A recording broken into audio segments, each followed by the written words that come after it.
اللہ جب کسی سے ناراض ہوتا ہے رزق نہیں چھینتا، آب و دانہ بند نہیں کرتا، سورج کو حکم نہیں کرتا کہ اس کے آنگن میں روشنی نہیں پھیلانی، چاند کو نہیں روکتا کہ تیری کرنیں اس کے ویڑے میں نہیں پڑنی چاہیے، بلکہ اللہ جب کسی سے ناراض ہوتا ہے سجدوں کی توفیق چھین لیتا ہے۔ سجدوں کی توفیق چھن گئی تو پھر سمجھو اللہ ناراض ہے، اللہ راضی نہیں ہے۔ اور اگر سجدوں کی توفیق نصیب ہو جائے، کسی نے واصف علی واصف مرحوم سے پوچھا تھا کہ کیسے ہمیں پتا چلے گا کہ ہماری نماز قبول ہو گئی ہے، تو انہوں نے کہا تھا ایک نماز کے بعد دوسری عطا ہو جائے تو سمجھ لو پہلی قبول ہو گئی ہے۔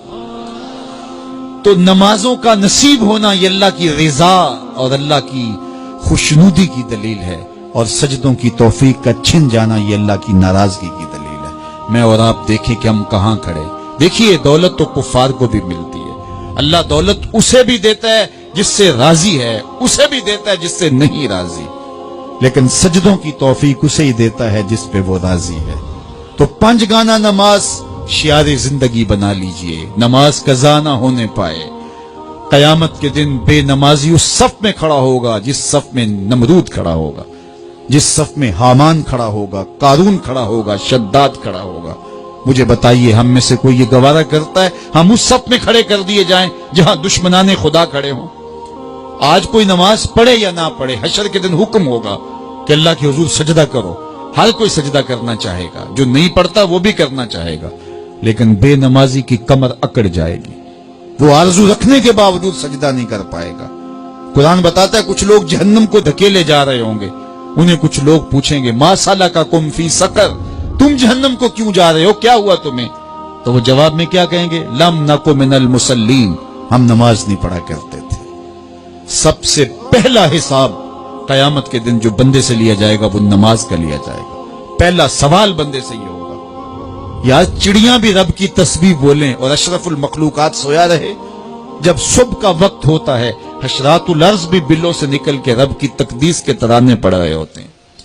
درختوں کی شاخوں پہ چڑیاں پرندے وہ بھی اللہ کی تقدیس کے ترانے پڑھ رہے ہوتے ہیں، حشرات الارض بھی اس کی تقدیس کے گیت گا رہے ہوتے ہیں، اور اشرف المخلوقات خراٹے لے رہا ہو، اس سے بڑی بد نصیبی کیا ہو سکتی ہے؟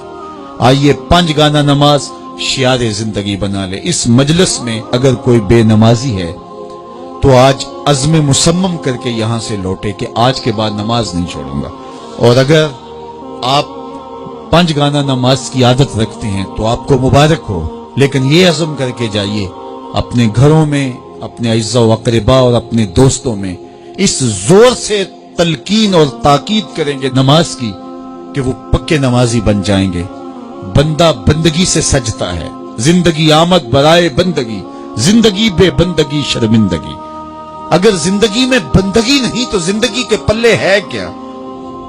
علماء نے لکھا ہے کہ یہ سارے درخت حالت قیام میں ہیں، چوپائے حالت رکوع میں ہیں، مینڈک تشہد میں ہیں، اور حشرات الارض سجدے میں ہیں، اور انسان اشرف المخلوقات ہے۔ اس کی عبادت میں درختوں کا قیام بھی رکھا گیا، اور رکوع بھی رکھے گئے، اور سجدے بھی رکھے گئے، اور قعدے بھی رکھے گئے، اس لیے تاکہ اس کی عبادت تمام مخلوقات کی عبادات کی جامع بن جائے۔ لیکن اس کے باوجود اللہ کے حضور سجدہ ریز ہونا پسند نہ کرے تو بتائیے کیسے رحمتیں اس کے اوپر اتریں گی؟ خوش نصیب تو وہ ہیں جو 5 گانا نماز ادا کرنے کے بعد تہجد بھی قضا نہیں ہونے دیتے، سجدوں سے اللہ کے حضور حاضری پیش کرتے ہیں۔ سب سے زیادہ بندہ اللہ کے اس وقت قریب ہوتا ہے جب سجدے میں سر رکھا ہوا ہوتا ہے۔ انسان کے اشرف اعضاء اس کے سر میں ہیں، بولنے کی قوت زبان سر میں، دیکھنے کی قوت آنکھیں سر میں، سونگنے کی قوت ناک سر میں، چکھنے کی قوت زبان سر میں، سننے کی قوت کان سر میں، سوچنے کی قوت دماغ سر میں، اور سر مالک کے در پہ۔